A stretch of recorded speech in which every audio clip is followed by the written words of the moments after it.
Գնեք 3 քառակուսի մետր սարիկ եւ ստացեք եւս 2 քառակուսի մետր ընդամենը 1 դրամով։ Մանրամասները idealsystem.am։ Էդվարդ Մուսայելյան, ՏՏ գործատուների միություն։ Պարոն վարչապետ, նախ շնորհակալ եմ նման քննարկման համար ու ես երկու հարց ունեմ, իրականում երկուսն էլ վերցրեցի ձեր խոսքից։ Առաջինը դուք սկսեցիք ռազմավարական պլանավորումից։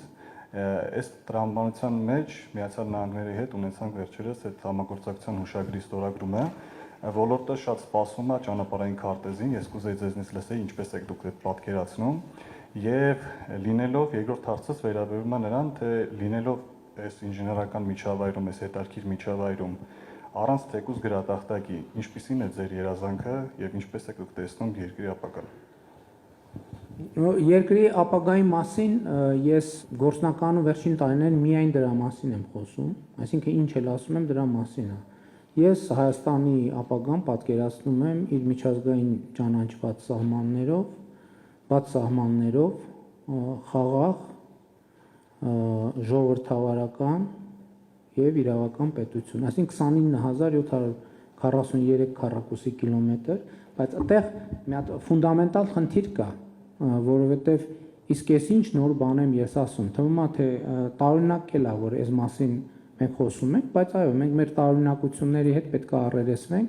իսկ սրա հիմքում ֆունդամենտալ մի արձանագրում է, որ մենք պետք է դադարեցնենք հայրենիքի փնտրտուքը եւ մենք պետք է դադարեցնենք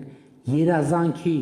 հայրենիքի փնտրտուքը, որովհետեւ Հայաստանի Հանրապետությունը մեր երազանքի հայրենիքն է։ Մենք գտել ենք այն հայրենիքը, որը փնտրում ենք եւ այլ հայրենիք փնտրելու անհրաժեշտություն չունենք, որովհետեւ այդ երազանքի հետ կապված, տեսեք, այդ շատ ուղիղ թղթակցվում է։ Իսկ ո՞րն է երազանքը, ո՞րն է։ Երբ որ մենք երազում ենք հայրենիքի մասին, մենք կորցնում ենք հայրենիքը։ Իսկ երբ որ մենք առերեսվում ենք, որ մենք մեր երազանքին հասել ենք, մենք էլ ենք հանդարտվում, բոլորն էլ հանդարտվում են եւ մենք կենտրոնանում ենք մեր գործի վրա, սկսում ենք մտածել ինժեներու, ավելի շատ մտածել բարեկեցության, երջանկության, հարստանալու եւ հարստացնելու մասին։ Գիտեք ինչ, ես ընդհանրապես այս ճանապարհը շատ կարեւոր է, որովհետեւ ես նախկինում էլ ասել եմ, ես չգիտեմ դուք առիթ ունեցել եք լսել թե չէ, ես ասել եմ, որ այն ինչ որ ես հիմա ասում եմ եւ հիմա խոսում եմ, դա իմ անձնական տրանսֆորմացիան է, բայց վարչապետի պաշտոնում, ես շատ կարևոր է, որովհետև ես չգիտեմ ոչ վարչապետի պաշտոնում ես տրանսֆորմացիան կունենայի, թե չի ունենա, վստահ չեմ, որովհետև ես նախկինում էլ առիթ ունեցել եմ ասելու, որ մենք մեր քաղաքական համակարգի ամենամեծ խնդիրներից մեկն այն ա եղել, որ Հայաստանում իրական քաղաքական կուսակցություններ շատ չեն եղել։ Հայաստանում իմ ընկալմամբ գաղափարաբանորեն եղել է մի կուսակցություն, եւ այդ կուսակցության ոնց ճիշտ ասեմ, որ բանը լինի,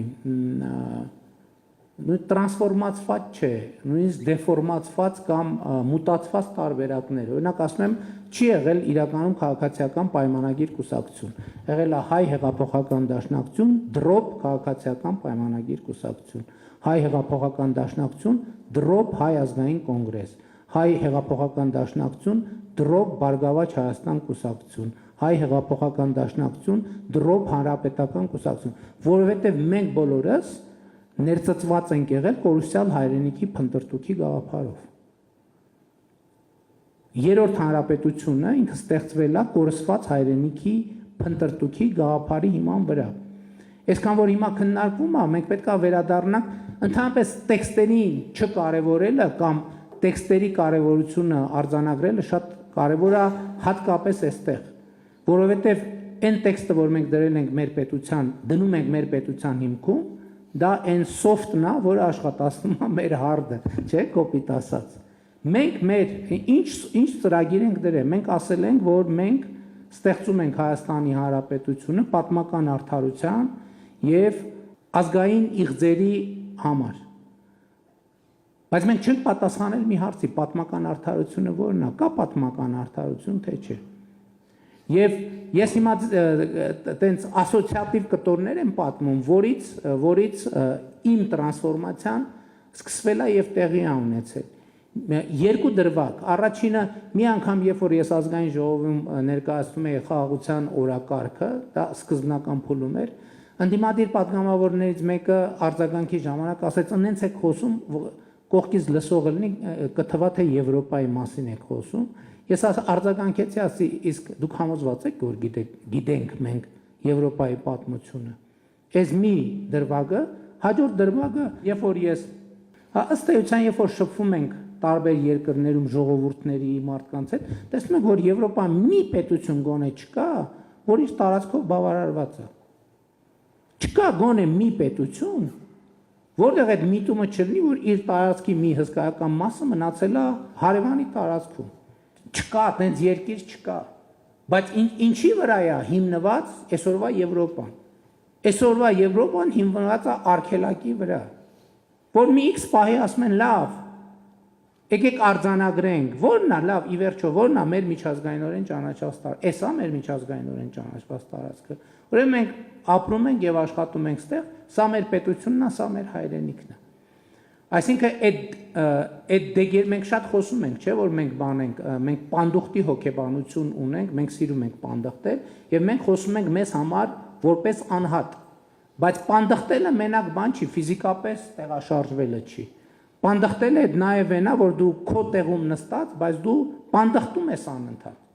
Որովհետև ես էլի հարց եմ տալիս, ասում եմ, սիրելի հայրենակիցներ, ինչի է որ Գերմանիայում կամ բանում Իտալիայում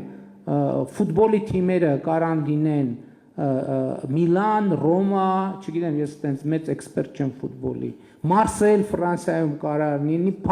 Փարի Սեն-Ժերմեն կարար լինի եւ այլն։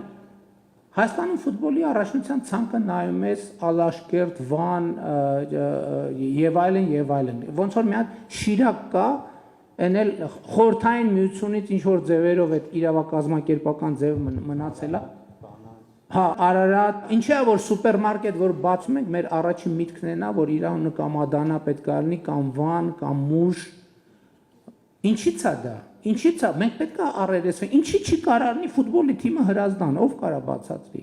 Ինչով է Դիլիջան անունը, Արտաշատը մեր պատմական մայրաքաղաքն է։ Մեր ինքնության բանն է, առանցքն է։ Ինչի՞ չկա Հայաստանում Արտաշատ անունով ֆուտբոլի թիմ։ Արմավիր անունով ինչի՞ չկա ֆուտբոլի թիմ։ Արարատի հետ կապված ես պրետենզիա չունեմ, որովհետև մենք Արարատ քաղաք ունենք։ Այդտեղ խնդիր ես չեմ տեսնում։